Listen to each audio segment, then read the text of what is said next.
Congressman, first you, talk to us about the impact of what looks to be a slow-moving Hurricane Ian lingering and staying and hovering over your state.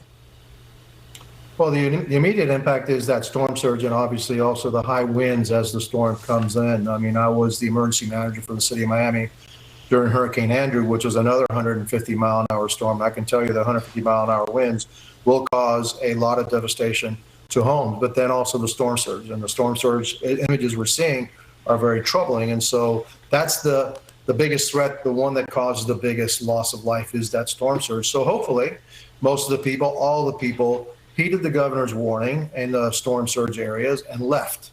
And hopefully there won't be too many people that perish in the storm. Then the lingering effects obviously are the cleanup and then the damage and the destruction caused to the homes by the wind, by the storm surge. The report of all the folks that are in elderly, facilities.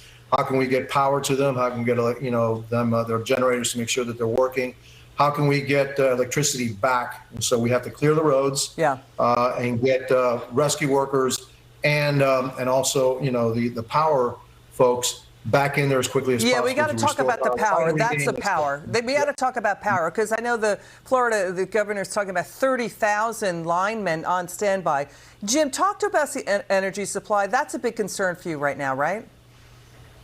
It is, and I think there's two things to think about. The immediate one is the power, and a lot of that's going to have to do with how badly the infrastructure gets ripped up. If one looks at like Hurricane Laura that hit Lake Charles a bit ago, it tore up a lot of power poles, literally pulled them out of the ground. And it was somewhere in the neighborhood of 18,000. So it takes a while to get those replaced. It's not as easy as just restraining the line. That's the immediate issue. The secondary issue is going to be gasoline and diesel. Without power, no gas station is going to be able to operate. And then once they do get the power on, the port of Tampa is the main port that brings in gasoline and diesel into the west side of Florida. The port of Tampa is relatively shallow, which means as this storm churns up the seabed, it's going to bring a lot of muck and mud into this dredged channel. So this channel is dredged to 43 feet. It's not going to be 43 feet after this hurricane comes through. Yeah.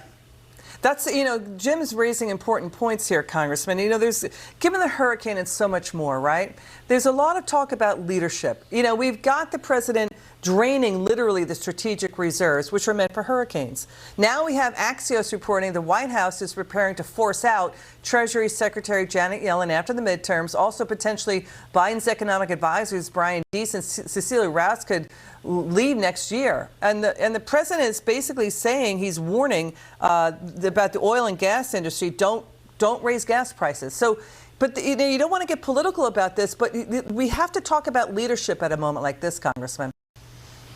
Absolutely. I think that our governor is proving to be a great leader, putting the resources in the state that are going to be needed. We have a lot of experience with dealing with hurricanes. And, if the port of Tampa is actually compromised, then we need to look at other ports. The Port Everglades is the port that actually provides the energy here in Southeast Florida. It may have to serve as a stopgap measure to get needed fuel, diesel, gasoline over to the West Coast. Because if you can't get the power up, you're going to have these generators, powering these vital infrastructure that we need to, get people back on their feet, especially in those elderly homes. Yeah. And so, again, that's leadership, and the Biden's absolute war on American energy is insane. And here's a reason why. Not only here, but across the world. It's insane policy, which I don't understand. Yeah. And maybe Jim, the president can explain to me one day. Jim, so this is an energy story. It's a supply chain story because the ports of Florida are really important. Jim, can you just, take on just address what the congressman was just talking about? Well, the congressman is certainly better suited to speak to the political aspect of that. I can speak to the logistical aspect of how important it is to get gasoline and diesel into Tampa, as there's two pipelines that go from Tampa up to Orlando. Got it. Congressman Gimenez and Jim Mitchell, thanks for joining us. We're staying on the story. Floridians, they're in desperate need of help to recover from hurricane